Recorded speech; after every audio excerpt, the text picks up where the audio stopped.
Тайвань жана Кытайда жаназага стриптизчилерди чакыра башташкан.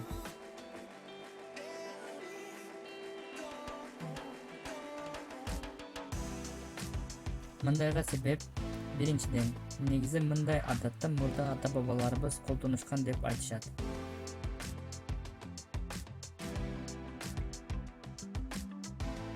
Экинчиден, жаназаларга аз адам катыша баштаганына байланыштуу бул ыкма менен көп адамдарды катыштырганга болот дешкен.